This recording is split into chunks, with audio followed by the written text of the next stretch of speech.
90 দশকের মতো এমন করে ধান মাড়াই করা আপনারা হয়তো বা এখন সচরাচর দেখেই থাকবেন না। কতটা পরিশ্রম, কতটা ত্যাগ, কতটা ঘামের বিনিময়ে কৃষক এই সোনালী ফসল ফলায় আপনারা কৃষকের মুখেই আজকে এই ভিডিওতে শুনতে পারবেন, দেখতে পারবেন আর বিস্তারিত জানতেও পারবেন। আপনি যদি বাংলাদেশের কৃষকদেরকে ভালোবেসে থাকেন আর এই ভিডিওটি যদি ভালো লেগে থাকে, অবশ্যই ভিডিওটি শেষ পর্যন্ত দেখবেন আর অবশ্যই ভিডিওটি লাইক, কমেন্ট এবং শেয়ার করে দিবেন আর আমাকে অবশ্যই জানাবেন ভিডিওটি আপনার কাছে কেমন লাগলো। চলুন বন্ধুরা, বিস্তারিত দেখে নেওয়া যাক আজকের এই ভিডিওতে। দেখে নেওয়া যাক কতটা কষ্টের বিনিময়ে কৃষকের হাত ধরে আমাদের ঘরে চাউল আসে। ভাইয়া, এটা কি ধান? এটা হচ্ছে ভাই ছক্কা ধান। ছক্কা? ছক্কা, বৈশাখী ছক্কা। বৈশাখী ছক্কা? ভাইদের কি নিচে দেখেন?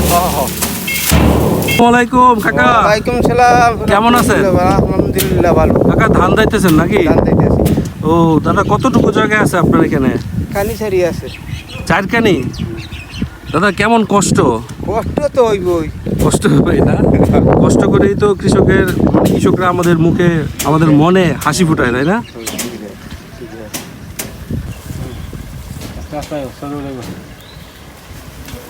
কাকা আসেন, কতগুলো ধানের মুড়ি একসাথে নিতে পারেন?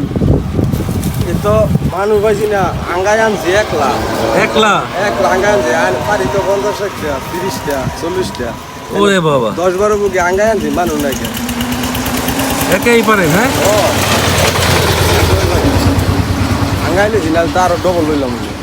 65 বছরের অভিজ্ঞতা একজন কৃষকের। চলুন আজকে ওনার নিজের মুখ থেকে বিস্তারিত শুনি। কাকা, আপনার যে 65 বছরের যে অভিজ্ঞতা ধান মাড়াই করার, ধান উঠানো, এই সম্পর্কে আপনি কিছু বলেন। কেমন লাগে সব কিছু মিলিয়ে টিলে? মানে আমি খুব এটা থেকে একটা আনন্দ পাই। আচ্ছা। এই তারপরে আমি বছর ভরা আমার এই ধানের থেকে আমি ভাত, সবার পরিবারের সবাই নিয়ে, আমি আত্মীয় স্বজন নিয়ে সবাই ভাত খাই। এটা আমি খুব একটা মনে আনন্দ পান? জি। ধান যখন ঘরে উঠে তখন অনেক আনন্দ পান? জি জি, হ্যাঁ। ফ্যামিলিতে কে কে আছে কাকা? ফ্যামিলিতে প্রায় 2টা পুত্রবধূ আছে, 2টা ছেলে আছে, নাতি নাতকর আছে, আমরা 2 জন আছি, আমি আমার বিবি। ধান যা উঠে ফসলের জমি থেকে আপনাদের, এই থেকে কি আপনারা বিক্রিও করতে পারেন? না, আমি বিক্রি করতে পারি না, আমার যেটি বছরের ভাত এরকম আমি পাই। আচ্ছা আচ্ছা আচ্ছা, যাক, সব কিছু মিলে আলহামদুলিল্লাহ, তাই না কাকা? আলহামদুলিল্লাহ। দোয়া করি কাকা অনেক ভালো থাকেন, সুস্থ থাকেন। কৃষক হলো দেশের মেরুদণ্ড। তাদের পরিশ্রমে, তাদের ঘামে জন্ম নেয় আমাদের প্রতিদিনের খাবার। মাটির সঙ্গে যাদের হৃদয়ের বন্ধন, সেই মানুষটি প্রকৃতির সবচাইতে কাছের মানুষ, যার নাম হচ্ছে কৃষক। সূর্যের তাপে, বৃষ্টির জলে, ঝড় বাদলের মাঝেও যে লড়াই করে যায়, সে একজন সত্যিকারের যোদ্ধা। আর আমার কাছে ওই যোদ্ধার নামই কৃষক। কৃষকের হাসিতেই লুকিয়ে থাকে একটি দেশের সমৃদ্ধির গল্প।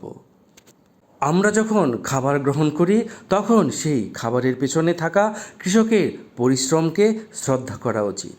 কৃষক শুধু ফসলই ফলান না, তিনি আমাদের জীবনও বাঁচান। মাটির বুকে স্বপ্ন বুনে, ঘামের জলে তা সেচে, কৃষক গড়ে জীবনের গল্প নিঃস্বার্থ ভালোবেসে।